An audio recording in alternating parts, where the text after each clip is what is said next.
ஸ்தோத்திரம். தேவனுக்கு மகிமை உண்டாவதாக. ஆண்டவரும் இரட்சகருமான இயேசு கிறிஸ்துவின் நாமத்தில் உங்கள் யாவருக்கும் என் அன்பின் வாழ்த்துக்களை தெரிவித்துக் கொள்கிறேன். தேவனின் வார்த்தை வெளிப்படும் நேரம். தேவ செய்தியின் தலைப்பு தேடுங்கள். என் அன்பு சகோதரனே சகோதரியே, இந்த நாளில் கூட நாம் யாரை தேட வேண்டும் என்பதை குறித்து தான் இன்றைக்கு நாம் வேதாகமத்திலிருந்து பார்க்க போகிறோம். எடுத்து வாசிப்போம். சங்கீதங்களின் புஸ்தகம் 27ஆம் அதிகாரம் 8ஆம் வசனத்தை நாம் வாசிக்கும் பொழுது, என் முகத்தை தேடுங்கள் என்று சொன்னீரே, உம்முடைய முகத்தையே தேடுவேன் கர்த்தாவே என்று என் இருதயம் உம்மிடத்தில் சொல்லிற்று. ஹல்லேலூயா. ரொம்ப அழகா தாவீது சொல்றாரு, என் முகத்தை தேடுங்கள் என்று சொன்னீரே கர்த்தாவே, உம்முடைய முகத்தையே தேடுவோம் கர்த்தாவே என்று என் இருதயம் உம்மிடத்தில் சொல்லிற்றாம். ஹல்லேலூயா. அன்பு தேவ பிள்ளைகளே, நாம் யாரை தேட வேண்டுமா? உங்களையும் என்னையும் படைத்ததான நம்முடைய ஆண்டவராகிய இயேசு கிறிஸ்துவை நாம் தேட வேண்டும். ஹல்லேலூயா. இன்றைக்கு நம்ம பாருங்க, யாரையோ தேடிக்கொண்டிருக்கிறோங்க. ஒரு பிரச்சனை வரட்டங்களே, ஒரு போராட்டம் வரட்டங்களே, ஒரு வியாதி வரட்டங்களே, ஏதோ ஒரு காரியங்கள் நம்ம வாழ்க்கையில் நடக்குதுன்னு சொன்னா உடனே அவங்கள தேடலாமா, இவங்கள தேடலாமா, அங்க போலாமா, இங்க போலாமான்னு சொல்லிட்டு நம்ம இருதயம் என்ன பண்ணுது, அலைகழித்து கொண்டிருக்கிறது. ஆனால் தாவீதுடைய வாழ்க்கையில பாருங்க, ஒரு சில பிரச்சனைகள் வரும் பொழுது உடனே சொல்றாரு, என்னுடைய முகத்தை தேடுங்கள் என்று சொன்னீரே கர்த்தாவே, உம்முடைய முகத்தையே தேடுவேன் என்று என் இருதயம் என்ன பண்ணிச்சான், சொல்லிட்டான். ஹல்லேலூயா. அப்ப பாருங்க, நமக்கு ஒரு பிரச்சனை வரும்பொழுது நம்முடைய இருதயத்துக்கு தெரிய வைக்கணும், எனக்கு ஒரு பிரச்சனை வரும்பொழுது எனக்கு ஒரு தகப்பன் இருக்கிறார், அந்த தெய்வம் என் பிரச்சனையை மாற்றுவார். ஹல்லேலூயா. அவருடைய முகத்தை நான் தேடுவேன் என்று சொல்லி அவருடைய சமூகத்துல என்ன பண்ணணும், நீங்க போய் காத்திருக்கக்கூடியவர்களா இருக்க வேண்டும். ஹல்லேலூயா. ஆகவே தான் சங்கீதங்களின் புஸ்தகம் 105ஆம் அதிகாரம் 4ஆம் வசனத்தை நான் வாசிக்கும் பொழுது, கர்த்தரையும் அவர் வல்லமையும் நாடுங்கள், அவர் சமூகத்தை நித்தமும் தேடுங்கள். ஹல்லேலூயா. ரொம்ப அழகா சொல்றாரு, கர்த்தரையும் அவர் வல்லமையும் நாடுங்கள், அவர் சமூகத்தை என்ன பண்ணுமாம், நித்தமும் தேட வேண்டுமாம். ஹல்லேலூயா. இப்ப பாருங்க, யாரை நாம் தேட வேண்டும்? நம்முடைய ஆண்டவராகிய இயேசு கிறிஸ்துவை நாம் தேட வேண்டும். உங்க வாழ்க்கையில ஒரு பிரச்சனைகள் வரும் பொழுது, ஒரு போராட்டங்கள் வரும் பொழுது, ஒரு நிந்தைகள் வரும் பொழுது உடனே நம்ம எங்க போனோம் தெரியுமா? தேவ சமூகத்தை நாட வேண்டும். ஹல்லேலூயா. அவருடைய சமூகத்தை நித்தமும் தேடிக்கொண்டே இருக்க வேண்டும். ஆகவே தான் தாவீது ராஜா ரொம்ப அழகா சொல்றாரு, ஒரு நாளில் 7 தரம் உம்மை துதிப்பேன். ஹல்லேலூயா. அவ பாருங்க, அவருடைய வாஞ்சியெல்லாம், அவருடைய இருதயத்தின் எண்ணம் எல்லாம் எதுவா இருக்குன்னு சொன்னா, நான் கர்த்தரை தேட வேண்டும், நான் கர்த்தரை தேட வேண்டும். ஏன் கர்த்தரை தேடணும்னு சொன்னா, அதுல ஏசாயாவின் புஸ்தகம் 55ஆம் அதிகாரம் 6ஆம் வசனத்தை வாசிக்கும் பொழுது, கர்த்தரை கண்டடையத்தக்க சமயத்தில் அவரை தேடுங்கள், அவர் சமீபமாய் இருக்கையில் அவரை நோக்கி பாருங்கள். ஹல்லேலூயா. கர்த்தரை கண்டடையத்தக்க சமயத்தில் அவரை தேடணுமா? ஹல்லேலூயா. இப்ப பாருங்க, நம்ம என்ன பண்ணணும்னு சொன்னா, நம்ம வாழ்க்கையில அவர் கண்டடையத்தக்க சமயத்தில் அவரை தேடக்கூடியவர்களா இருக்க வேண்டும். இன்றைக்கு அவர் நம்மளை விட்டு போயிட்ட பிறகு நீங்க தேடுறதுல ஒரு பிரயோஜனமும் இல்லைங்க. அவங்க சமீபமா இருக்கும் பொழுது நீங்கள் அவரை நோக்கி பார்க்கக்கூடியவர்களா இருக்க வேண்டும். அன்பு தேவ பிள்ளைகளே, அநேக நேரங்கள்ல நாம் அவரை தேடுவதை விட்டு விடுகிறோம். தேடாமல் இருப்பதனால்தான் நம்ம வாழ்க்கையில அநேக பிரச்சனைகள் வருது. இன்றைக்கு பிரச்சனைக்கே மூல காரணம் என்ன தெரியுமா? நாம் தேவனை தேடாமல் இருப்பது. தேவனை தேடுறது என்னதுங்க?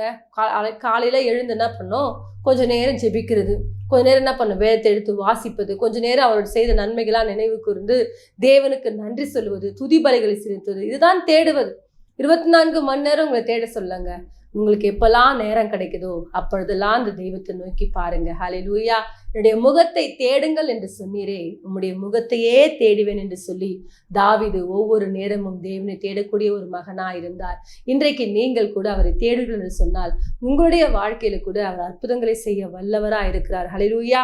தேவனை தேடினால் அவர் நமக்கு என்ன செய்வார் என்பதை குறித்து நம்ம ஒரு சில காரியங்களை பார்க்க போகிறோம். ஆகவேதான் பாருங்க, மத்தேயு 7 சொல்றாரு, மத்தேயு 7:7, தேடுங்கள் அப்பொழுது கண்டடைவீர்கள். ஹல்லேலூயா. பாருங்க, தேடுனா நம்ம என்ன நடக்கும்னு சொன்னா கண்டடைவோமா. ஒரு காரியத்தை பாருங்க, ஒரு பொருள் தொலைஞ்சு போன பொருள், ஐயோ காணோம் சொல்லிட்டு இருந்தோன்னா கிடைச்சிடுமா? நம்ம என்ன பண்ணுவோம், எல்லாத்தையும் வீட்டு நல்லா சுத்தமா என்ன பண்ணுவோம், கூட்டி பெருக்கி எப்படியாச்சும் என்ன பண்ணுவோம், எல்லா பொருளும் தேடுவோம். ஒன்று வச்சிங்களா, அந்த பொருள் கிடைக்கிற வரைக்கும் விடவே மாட்டோம். ஒன்று வச்சிங்களா, அதே போலதான் கர்த்தரை என்ன பண்ணோம், தேடினா நாம் கண்டடைய முடியும். ஹல்லேலூயா. அன்பு தேவ பிள்ளைகளே, இன்றைக்கு கூட பாருங்க, தேவன் உங்கள் வாழ்க்கையில் அற்புதங்களை செய்ய வேண்டுமா? நீங்கள் அவரை தேட வேண்டும். அவர் சமூகத்தை நித்தமும் தேட வேண்டும். அவர் சமூகத்துல நித்தமும் காத்திருக்க வேண்டும். யார் ஒருத்தர் தேவ சமூகத்துல காத்திருந்து அவருடைய சமூகத்துல இயேசு எனக்கு அற்புதங்களை செய்வார் என்று வாஞ்சியோடு கூட தேவ சமூகத்துல காத்து கொண்டிருக்கிறீங்களோ, அவரை தேடி கொண்டிருக்கிறீங்களோ, கர்த்தரை கண்டடையத்தக்க சமயத்துல அவரை தேடி கொண்டிருக்கிறீங்களோ, அவர்களுக்கு நிச்சயமாக தேவன் பதில் கொடுக்க வல்லவராயிருக்கிறார். ஹல்லேலூயா. அது மாத்திரமல்ல, சங்கீதங்களின் புஸ்தகம் 34ஆம் அதிகாரம் 4ஆம் வசனத்தை நாம் வாசிக்கும் பொழுது, நான் கர்த்தரை தேடினேன், அவர் எனக்கு செவி கொடுத்து என்னுடைய எல்லா பயத்துக்கும் என்னை நீங்களாக்கி விட்டார். ஹல்லேலூயா. இப்ப பாருங்க, நம்ம தேடினால் கண்டடைவோமாம். ஹல்லேலூயா. இரண்டாவது பாருங்க, நான் கர்த்தரை தேடினேன், அவர் எனக்கு செவி கொடுத்து என்னுடைய எல்லா விதமான பயத்துக்கும் என்னை நீங்களாக்கி விட்டாராம். ஹல்லேலூயா. அப்ப நம்ம கர்த்தரை தேடினா நம்ம பயங்கள் நீங்கி போகுமாம். அன்பு தேவ பிள்ளைகளே, இன்றைக்கு எதை குறித்து பயந்து கொண்டிருக்கிறீங்க? நிறைய பேர் எதை குறித்து பயந்து கொண்டிருக்கிறீங்க? கடனை குறித்து பயந்து கொண்டிருக்கிறீங்க. நிறைய பேர் வியாதியை கண்டு பயந்து கொண்டிருக்கிறீங்க. நிறைய பேர் உங்க பிள்ளைகளுக்கு எப்படி திருமண காரியம் செய்ய போறேன்னு சொல்லிட்டு பயந்து கொண்டிருக்கிறீங்க. ஒரு சில பிள்ளைகள் பாருங்க, படிச்சு முடிச்சுட்டு இருப்பீங்க, என்ன வேலைக்கு போகணும்னு தெரியாம நீங்க பயந்து கொண்டிருப்பீங்க. இப்படி நிறைய காரியங்களை கண்டு நிறைய பேர் என்ன பண்றீங்க? பயந்து கொண்டிருக்கிறீங்க. ஆகவே தான் சொல்றாரு, நான் கர்த்தரை தேடினேன், அவர் எனக்கு செவி கொடுத்து என்னுடைய எல்லா பயத்துக்கும் என்ன பண்ணாராம்? நீங்களாக்கி விட்டார். அன்பு தேவ பிள்ளைகளே, யார் ஒருத்தர் கர்த்தரை தேடுறீங்களோ, இந்த ஆண்டவராகி இயேசு கிறிஸ்துவை நோக்கி பார்க்குறீங்களோ, அவரை தேடுகிறவர்களுக்கோ ஒரு நன்மையும் குறைவுபடவே படாதாம். ஹல்லேலூயா. ஆகவே இந்த நாள்ல கூட நீங்கள் தேடினால் கண்டடைவீர்கள்.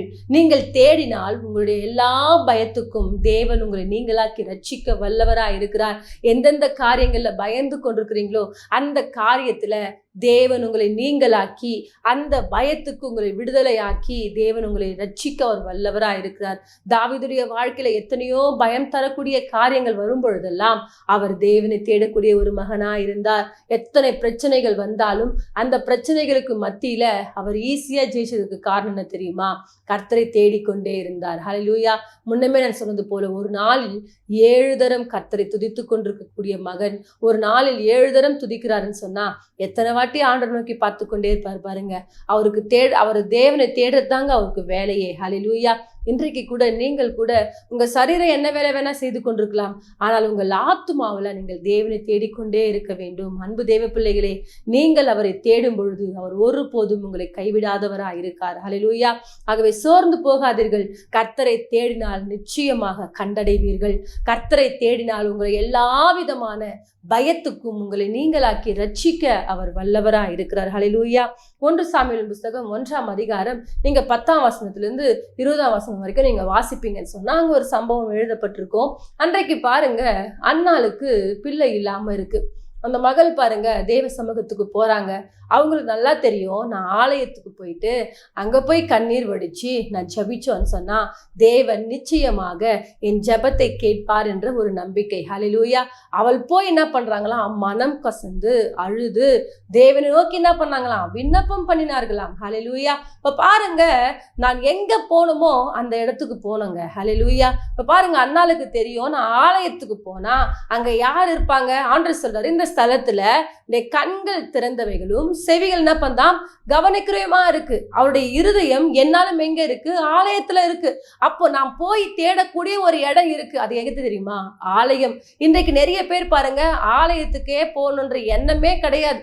எப்ப பாருங்க ஆலயத்துக்கு போனோம்னாலே சோம்பேறித்தனம். எப்போ ஒருவேளை ஆலயத்துக்குள்ள வந்துட்டாலும் எப்போ ஆலயம் முடியும், எப்போ வீட்டுக்கு போவோம், இதுதாங்க நம்ம எண்ணிக்கொண்டிருக்கிறோம். ஆனால் ஆலயத்துக்கு போவதை நீங்கள் சந்தோஷமா எடுத்துக்கொள்ள வேண்டும்.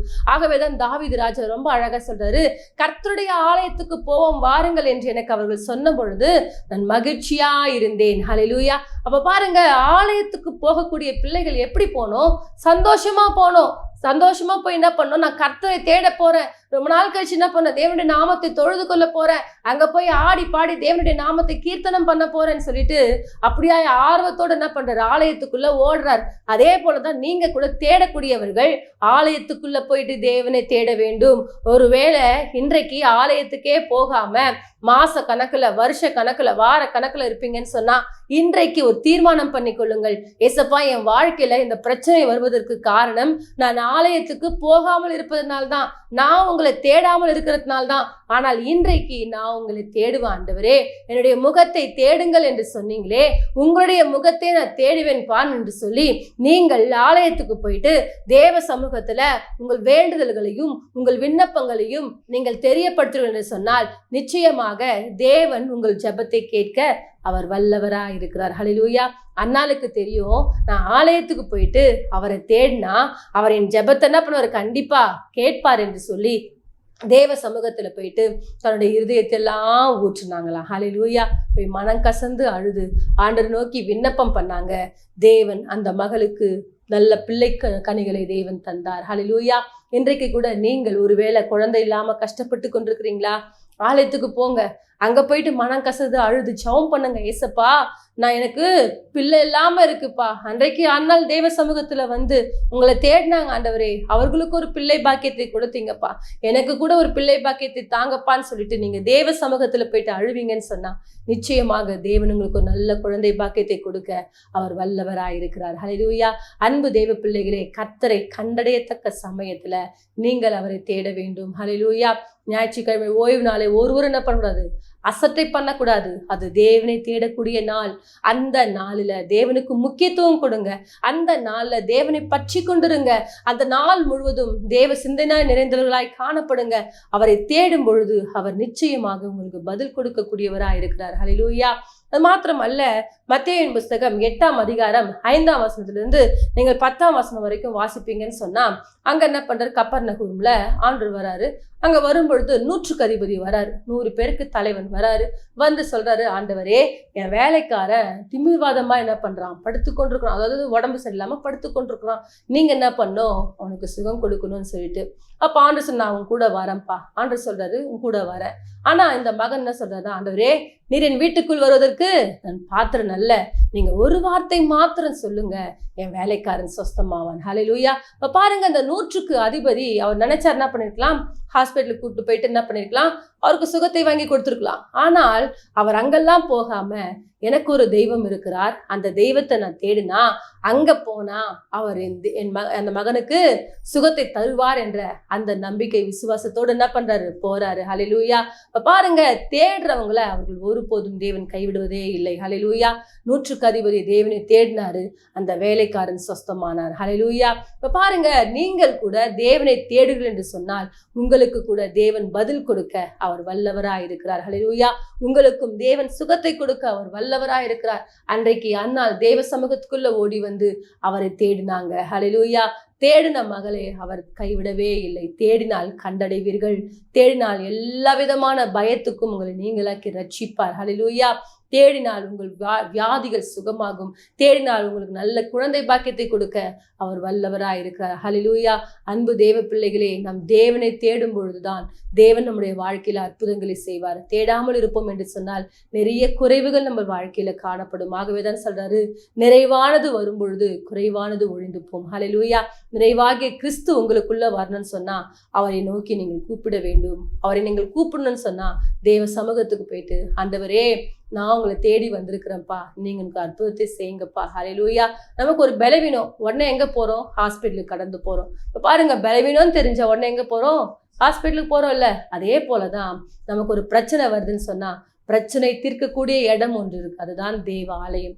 அங்க போய் அவரை தேடுவீங்கன்னு சொன்னா, அவரை தேடும் பொழுது நிச்சயமாக தேவன் உங்களை விடுதலை கொடுத்து உங்கள் வாழ்க்கையில அவர் அற்புதங்களை செய்ய வல்லவராயிருக்கிறார். அன்பு தெய்வ பிள்ளைகளே, இன்றைக்கு கூட நாம் கர்த்தரை கண்டடையத்தக்க சமயத்துல அவரை தேடக்கூடியவர்களா இருக்க வேண்டும். என்று முகத்தை தேடுங்கள் என்று சொன்னீரே, உம்முடைய முகத்தையே தேடுவேன் என்று சொல்லி தாவீது எப்படி அழகா தன்னுடைய இருதயத்துக்கு கற்றுக் கொடுக்கிறாரோ, அதே போல நீங்கள் கூட உங்களுடைய இருதயத்துக்கு கற்றுக் கொடுங்க. உங்களுக்கு ஒரு பிரச்சனை வரும் பொழுது, உங்களுக்கு ஒரு போராட்டம் வரும் பொழுது, உங்கள் வாழ்க்கையில் நிந்தைகள் வரும் பொழுது, அவமானங்கள் வரும் பொழுது நீங்கள் அவரை தேடுவதற்கு முற்படுங்கள். நிச்சயமாக தேவன் உங்கள் வாழ்க்கையில் அற்புதங்களை செய்து உங்களை சாட்சியாய் நிறுத்த வல்லவராயிருக்கிறார். நம் யாவரும் ஒரு சிறிய ஜெபத்தை ஏறெடுப்போம். மகா இரக்கமும் கிருபை நிறைந்த எங்கள் அன்பின் தகப்பனே, இந்த நாளுக்காய் ஸ்தோத்திரம். இந்த நாளில் கூடப்பா யாரெல்லாம் ஆண்டவரே அப்பா உம்மை தேடாமல் இருக்கிறார்களோ அவர்கள் ஒரு விசையாய் கர்த்தர் மன்னித்து இந்த நாள் முதற்கொண்டு உம்மை தேட உங்க நாமத்தை மகிமைப்படுத்த உம்முடைய அன்புல களி கூற உம்முடைய பிள்ளைகளுக்கு நீர் இரக்கம் செய்ய போவதற்காய் ஸ்தோத்திரம் ஐயா. உடைய கிருபையுள்ள கரம் உடைய பிள்ளைகளை தாங்கிக் கொள்ளட்டும். ஆவியானவரே வழிநடத்தும். பெரிய காரியங்களை செய்யும். இயேசுவின் மூலமாய் ஜெபிக்கிறோம் எங்கள் ஜீவன் நல்ல பிதாவே. ஆமேன். கர்த்தர் தாமே உங்களை ஆசீர்வதிப்பாராக. God bless you.